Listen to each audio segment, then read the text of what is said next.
자, 이것이 그 한국형 그 발전 국가 체제의 그 기본 특질이고요. 그 다음에 두 번째는,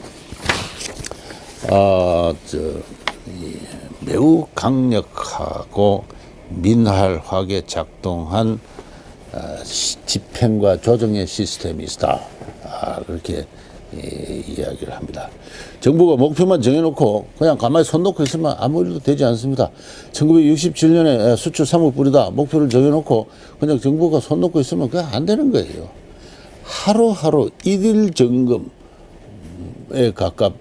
일일 점검이라고 해도 좋을 정도로 상시적인 실행과 그다음에 점검과 조정의 시스템이 작동하고 있었습니다.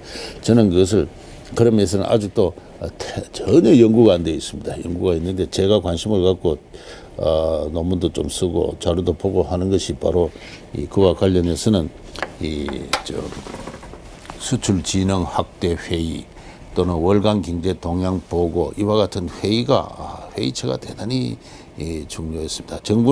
박정희 정부는 1965년부터 월 초에는 월간 경제 동향 보고, 월 말에는 수출 진흥 확대 회의라는 관민 합동의 회의체를 정기적으로 운영을 했습니다. 제가 오늘의 주제인 좀 수출과 관련해서 이 수출 진흥 확대 회의에 관해서 말씀드리겠습니다. 이 수출 진흥 확대 회의는요, 1965년 2월 달에 처음 시작을 했습니다. 상공부 장관이 대통령께서 직접 수출 진흥 확대 회의를 진흥 회의를 주관해 주세요라고 부탁을 하니까 처음 했습니다. 그러다가 또 석 달을 쉬다가 또 두 달을 하고 또 한 달 쉬고 또 한 달 하고 또 한 달 쉬고, 그리고 사실상 이때부터 65년 11월부터 거의 빠지지 않고 매달 합니다. 1년 12달 중에 11개월, 12개월, 12개월, 12개월, 12개월 이렇게 집요하게 매달 수출 진흥 확대를 합니다. 요때부터는 1년에 7월달은 좀 쉬자, 하계 휴가를 갖자 해서 쉽니다. 이렇게 해서 1년에 10개월, 11개월, 12개월씩 해서 박정희 정부 이 79년까지 도합 153회나 개최합니다. 중간에 빠진 해가 몇 군데 있어요. 이때는 특별한 사건이 있습니다. 이때는 71년 4월달은 잘 알다시피 대통령 선거가 있었어요. 이때 빠진 건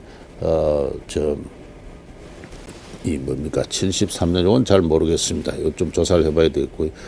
77년 12월 달에 없는 건 이때는 수출 100억 불 달성 기념 경축 행사가 있었기 때문에 그렇습니다. 이렇게 특별한 몇 가지 경우를 제외하고는 이 153회나 되는 매달 회의가 열렸고, 이 매달 회의에 대통령이 빠진 적이 5번밖에 없습니다. 148회나 참석해서 회의를 주관을 했습니다.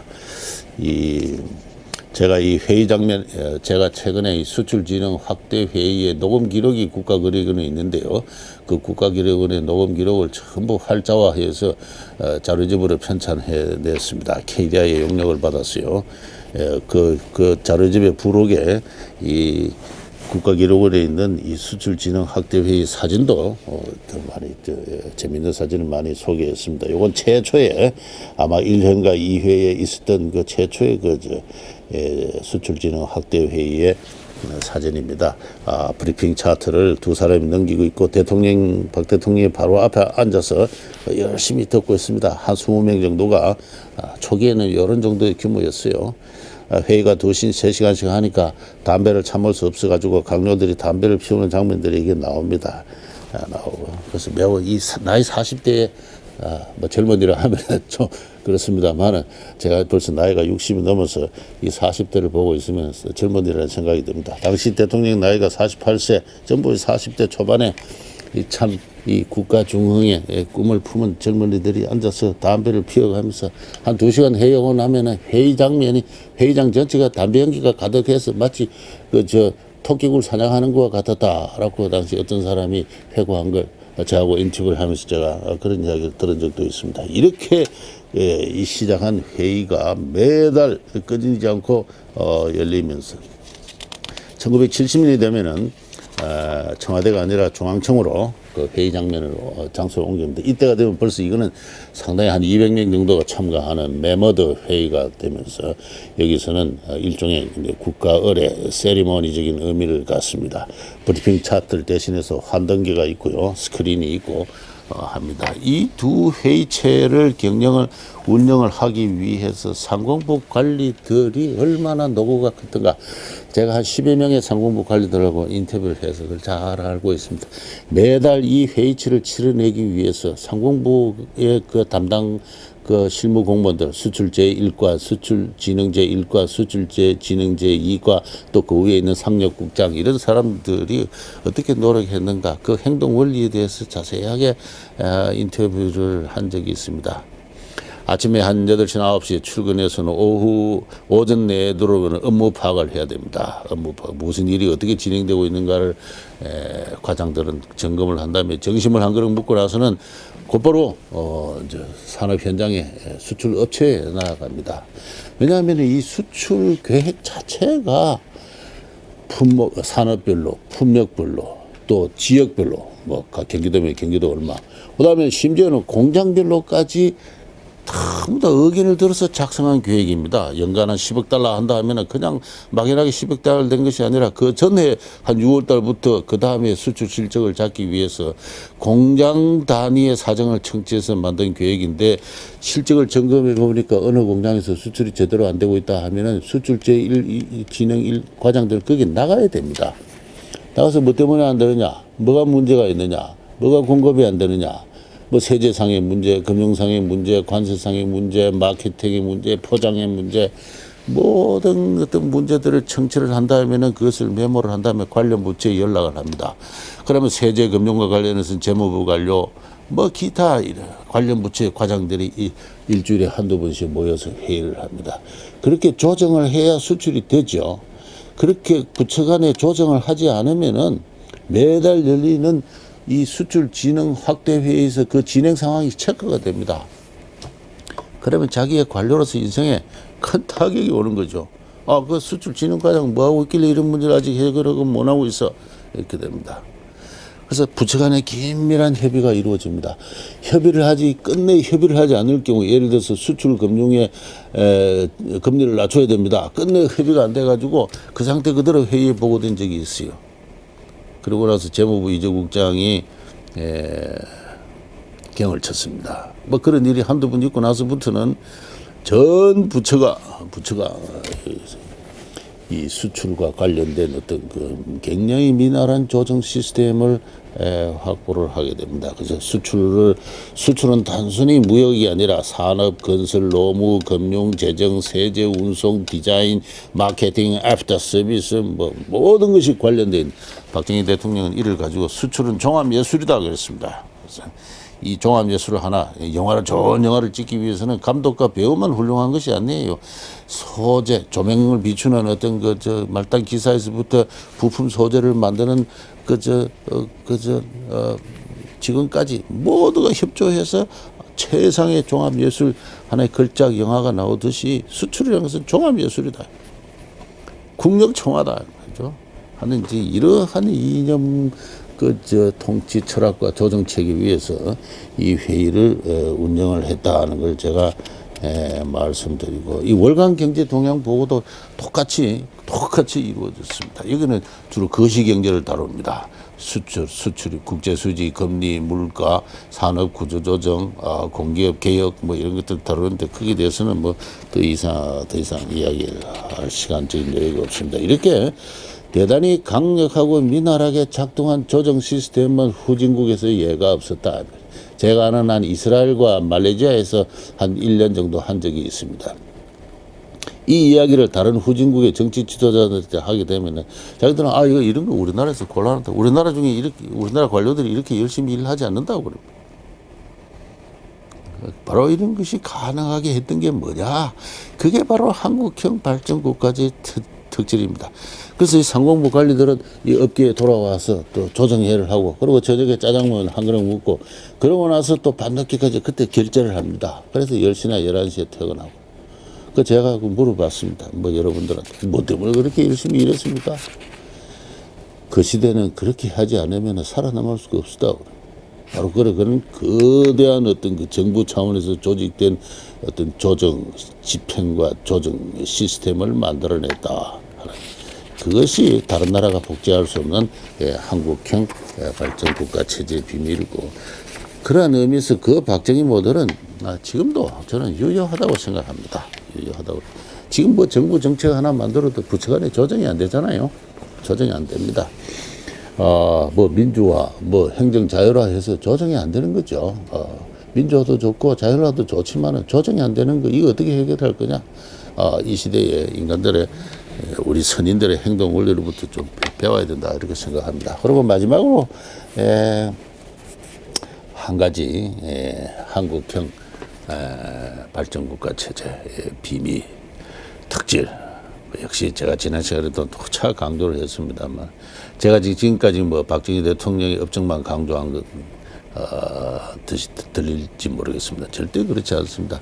박정희 대통령은 산업의 사령관이었죠. 최고 사령관이었습니다. 사령관만 갖고 전쟁을 할 수가 없습니다. 그 밑에 아주 훌륭한 지휘관들이 있고 참모들이 있고, 그리고 전투를 수행하는 어떤 그 병사 집단들이 있습니다. 소위 한국의 우수한 기업가, 엔지니어, 숭령공들, 바로 그들은 우수한 인적 자본이 역사적으로 축적되어 있었다. 이 한국의 이 우수한 인적 자본이 어떻게 축적되었는가, 이 설명하자면 기입니다. 저는 15세기까지 올라가야 된다고 생각합니다. 조선왕조 500년간, 그리고 일제 억압하에서의 35년간 그 시대를 거치면서, 그리고 지난 시간에 이야기한 대로 1950년대에 또 그 과정에서, 특히 50년대의 교육혁명 과정에서 매우 우수한 인적 자본이 형성되었습니다. 산업의 전통이 별로 없는 나라에서 어떻게 해서 갑자기 국제적 경쟁력을 갖춘 대규모 공장을 짓느냐, 그것도 주도적으로. 그럼 혹시 한국인들의 능력의 문제입니다. 대표적인 게 바로 현대조선이에요. 1973년에 현대조선 중공업이 설립되었습니다. 다자 아시는 대로 정규영 씨가 영국 금융가에서 금융을 하죠. 그리고 그리스 유조선 두 척을 주문을 확보합니다. 영국에서 금융했기 때문에 영국의 그 조선 기술자와 설계자들이 돌아왔어요. 그러나 이미 영국의 조선 산업은 사양 산업이었습니다. 전통적으로 야드 위에서 숭령공들이 철판 하나하나를 용접해 붙이는 그런 식으로 배를 만드는 기술입니다. 이미 덴마크와 일본에서는 도쿄에서 야드에서 블록을 조립한 다음에 그 독구에서 그것을 그 블록을 끼워 맞추는 방식의 조선 기술로 넘어가고 있었습니다. 현대 조선은 이 독구형, 블록형 어떤 조립 모형을 택합니다. 그러나 설계도는 그게 그렇지 않아요. 그래서 여기서 문제가 발생합니다. 이걸 어떻게 조정할 거냐. 그래서 회사의 초창기 CEO는 덴마크의 그 조선 회사의 사장을 모셨습니다. 블록 조립형 어떤 거죠. 전문 CEO죠. 설계도하고 맞지 않아서 수많은 문제가 발생을 합니다. 따라서 정주영 씨는 일본의 가와사키 중공업에게 설계, 소위 말해서 조립에 관한 설계 기술의 자문을 지원을 요청합니다. 가와사키는 그때 세계 최대 조선소였어요. 넘쳐나는 주문을 소화할 수 없었기 때문에, 바다 건너 한국에 자기들의 분공장, 하청 공장이 하나 있으면 좋겠다 하는 그런 뜻에서 조립 설계 지원을 합니다. 그렇게 해서 가와사키 기술자들이 와가지고 실제로 초창기 조립 기술을 제공을 합니다. 그리고 가와사키는 또 자기들이 발주받아서 소화할 수 없는 홍콩 유조선 세 척을 또 현대에 넘깁니다. 이런 식으로 가와사키의 전폭적인 지원 하에서 서로 다른 꿈을 갖고 합니다. 그래서 지원을 했습니다만은 현대는 어떤 일을 했느냐? 영국의 기술자, 덴마크 기술자, 일본 기술자, 이 어느 한 군데도 종속되지 않고 서로 경쟁을 시키면서 3년 만에 76년에 현대 나름의 설계와 조립 능력을 확보합니다. 그걸 어떻게 상상이나 할 수가 있었겠어요? 나중에 가와사키 중공업의 기술자들이 회고한 내용이 있습니다. 이 고려대학의 배승만 그 교수가 그 가와사키 중공업의 그 파견된 기술자들과 인터뷰를 해서 쓴 논문을 읽어보면 자기들은 현대가 3년 만에 자기들이 100년에 걸쳐서 일본의 조선업이 1907년부터 시작하는데요. 한 70년에 걸쳐서 이룩한 것을 3년 만에 해낼지 상상도 못했다고 그럽니다. 뭐 때문에 그렇게 가능했느냐? 한국의 우수한 경영진, 어떠한 난관에도 굴하지 않는 정신, 그리고 국제 정세에 대한 어떤 발금, 그리고 임기응변의 능력, 그리고 기업가의 명을 받아가지고 불철주야 노력하고 선진 기술을 학습하고 실행하고 또 개량할 수 있는 능력을 갖는 한국의 우수한 엔지니어들, 다 공과대학 출신들이죠. 그런 사람들이 소위 산업보국, 조국 근대화 일념으로 뭉쳐서 그런 일을 해낼 줄은 자기는 상상하지 못했다. 그렇게 이야기를 합니다. 바로 그런 식으로 한국의 우수한 인적 자본가가 또 한국형 발전 국가 체제의 세 번째 특질입니다. 그리고 마지막으로 간단하게 한마디 더 할 것은, 제가 이런 이야기를 하면은 학회에 나가서 발표를 하게 되면은 사람들은, 많은 경제학자들은 비판을 합니다. 좋다, 뭐 다 좋은 이야기다. 그러나 그런 성취를 했음에도 불구하고 비용이 크다, 그렇게 이야기를 합니다. 많은 경제학자들은 어떤 그 시장의 자율성, 효율성을 이야기를 합니다. 시장의 자유가 박정희 정부가 그렇게 하지 않았더라도 한국 경제는 고도 성장을 했을 것이다. 박정희 정부는 오히려 경제에 깊숙이 개입하고 자원을 주도적으로 배분함으로써 오히려 많은 낭비와 비용을 초래했다. 그래서 1970년대 중화공업화 정책은 너무나 큰 비용을 초래했다라고 하면서 몇 가지 통계 자료를 제시를 합니다. 보통 그렇게 많이들 이야기를 합니다. 그러나 저는 그런 이야기에 찬성을 할 수 없습니다. 오늘날 현실을 살고 있는 경제학자들이 그들의 이론의 관점에서 역사를 재단하는 거죠. 역사적 상황, 그 시대의 구체적 상황으로 돌아가게 되면은 시장 경제가 뭔지, 시장 경제, 자유시장 경제가 뭔지를 정확하게 이해하는 사람이 없었고, 또 자유시장 경제는 존재하지 않았습니다. 제가 이야기하는 시장이라는 것은 결국은 그 경제 주체들이 생산하고 교류하는 지식 수준의 문제입니다. 지식이 축적되지 않고 지식의 수준이 아주 낮을 때는 아무리 그 행동의 자유를 부여해도 자유시장 경제가 성립하지 않습니다. 오늘날 많은 후진국에서 고민하고 있는 문제가 그런 문제예요. 당시 사람들은, 당시 한국의 이 일반적인 어떤 경제 주체들이 보유한 지식의 수준을 가지고 국제 경쟁력이 있는 어떤 제품을 생산해서 해외에 수출할 수 있었느냐? 저는 그렇게 생각하지 않습니다. 정부 개입은 그 시대 상황으로서는 필수 불가결한 조건이었고, 거기에 대해서 이의를 다하는 사람은 아무도 없었습니다. 오히려 다음 시간에 말씀드리겠습니다만, 정부 개입에 다른 방식을 주장했죠. 대기업 중심이 아니라 농업과 중소기업 중심의 소위 대중경제론 이야기하는 사람들이 박정희를 비판을 했습니다. 누구도 시장 자유화를 이야기하지 않았습니다. 시장 자유화의 조건이 성립한 건 1980년대 후반부터가 아닐까 싶습니다. 그때가 되면은 더 이상 정부와의 관료와 대기업만이 유용한 지식을 독점하는 시대는 지나갔습니다. 벌써 기업이 10만 개나 되고요. 그리고 국제적 경영을 하면서 그 기업들이나 사원들이 축적한 지식의 수준은 관료를 능가합니다.